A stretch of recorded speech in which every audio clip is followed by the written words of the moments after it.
Hey, this is Dan. Welcome to part 2 of Prepping Where to Start. Again, this is a great class that I took and I really enjoyed it.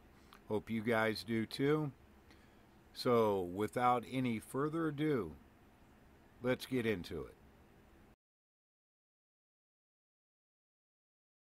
Everybody stay on your feet. There's still more back there. So a gallon per person per day. Now, we don't drink a gallon of water per day. We drink about 2 quarts of water per day. But that's extra water for cleaning, for sanitation. Any pet owners? Yep, pet owner too. Dog over here. A gallon per pet per day. Your pet's not going to drink a gallon of water as well, but you've got extra on hand for those neighbors, those family members who did not plan. Does anybody give me a helpful suggestion for where you might be able to find water in the home? Absolutely. Oh, sorry. All right. Think fast. Yeah, so your water heater is a great place to find anywhere between 30 to 40 gallons of water. Other really helpful suggestions, the toilet, top tank. Do not go drinking in the bowl. Yeah, that's your dog's source of water. The fruit juice, or juice inside of a fruit container, or even empty or melted ice cube trays. Great place to start. One thing though, if we use the water heater, you got to be sure to turn off the intake valve as soon as the earthquake hits. Yes, absolutely. I love the point you brought up. So a lot of the sewage lines and water lines run parallel in Los Angeles County. And we actually learned a really valuable lesson when we did a water conservation project about 3 years ago where the lines ruptured underneath the street. And the city found out that sewage lines, water lines, multiple contaminations, and a lot of the homes in the area didn't have access to clean drinking water. So the first thing you should do after an earthquake happens is shut off the water to your home. That way you keep the clean water inside, and you can still access it via your water tank, or your water heater, or even the top of your toilet tank. So there's a lot that we definitely want to get prepared for, right? But the good news is that despite all that doom and gloom, we really can be ready. There's a lot that we can do. And the reason that we've launched Prepare SoCal, this campaign to get Los Angeles and Southern California ready for disaster, is that a survey found 6% of Los Angeles County is ready. Just 6%.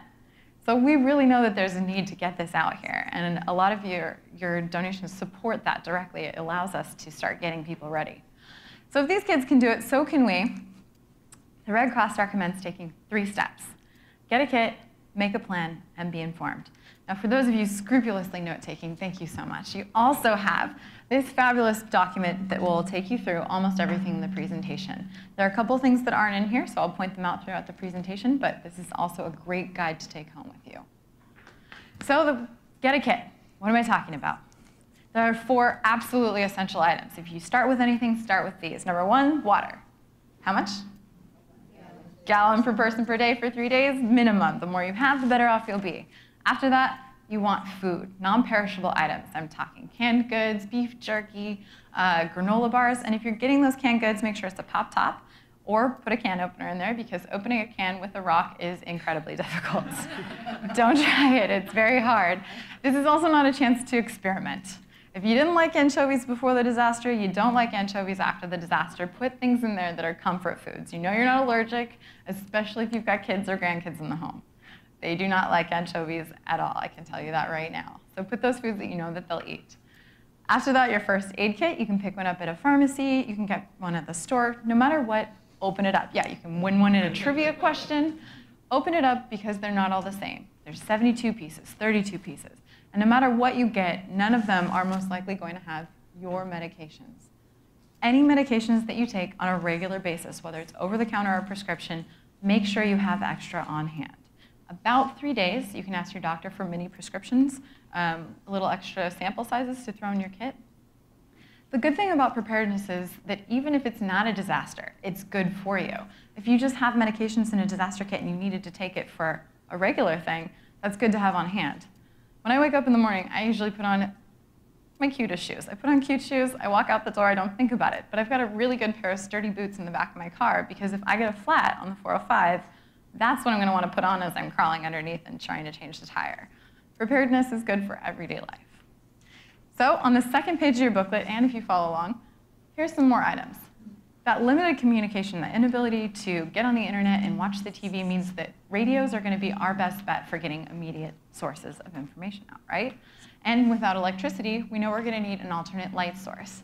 Now this lovely lady just earned herself a mini LED flashlight But for those of you who don't have this, and one of you will probably get another one before the end of this day, you can buy really cool stuff. Crank radio, NOAA weather alert, charges your cell phone, flashlight, it slices, it dices, it's amazing. But odds are you probably have a flashlight rolling around in the back of a drawer somewhere that just needs a couple extra batteries.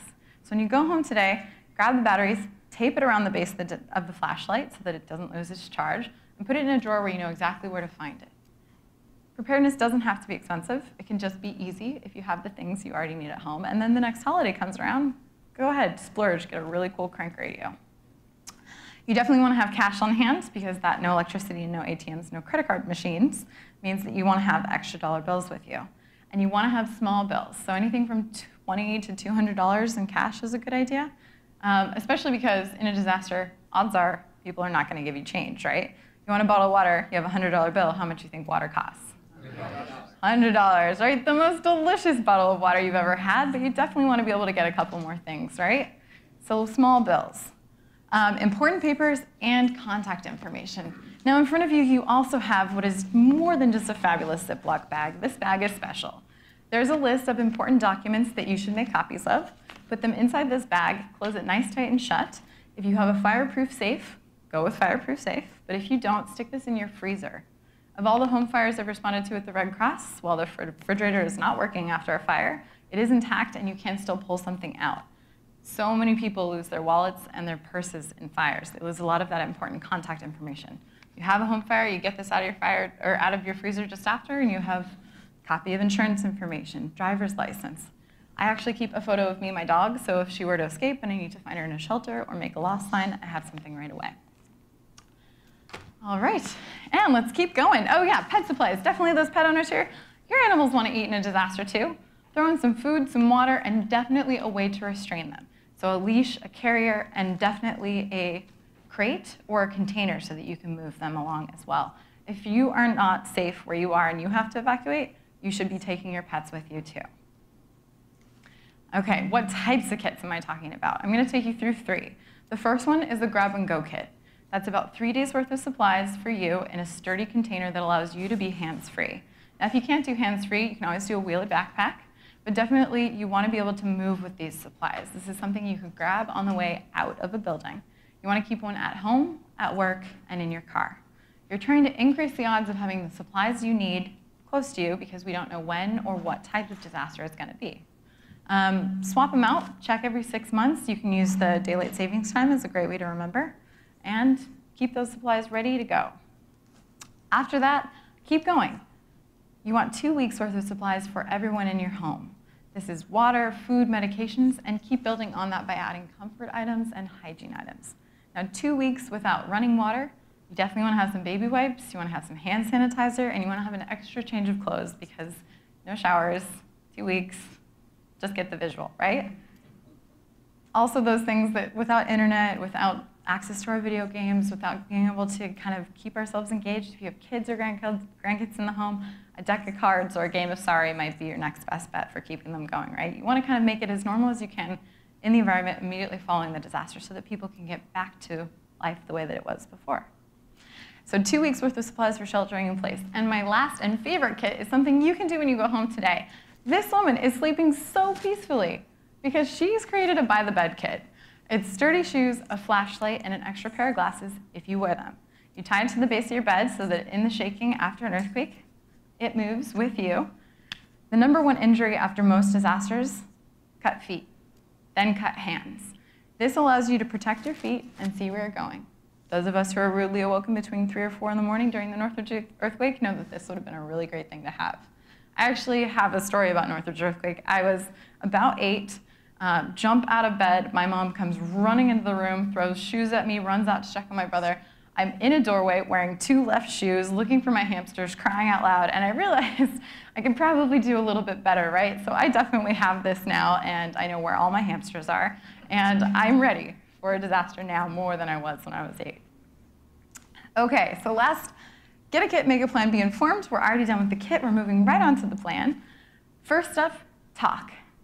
I'm talking a lot now. Take this conversation home. Talk to the people you spend the most amount of time with because odds are you're going to be in the disaster with them, whether it's your coworkers or your family members or your roommates. Talk about your risks and your vulnerabilities and also your strengths. Do you live on the second story of a building? Does anyone in your home or in your workplace have access and functional needs or might need additional assistance to get out or couldn't use an elevator in a disaster? You talk about these things now because there's a lot you can do to plan to help them out. We highly recommend a team of three people that can kind of check on you in the disaster so that you actually keep the communication flow open. You're responsible for someone, they're responsible for you, especially if you have an assisted living situation or you have somebody that needs that additional assistance to get out.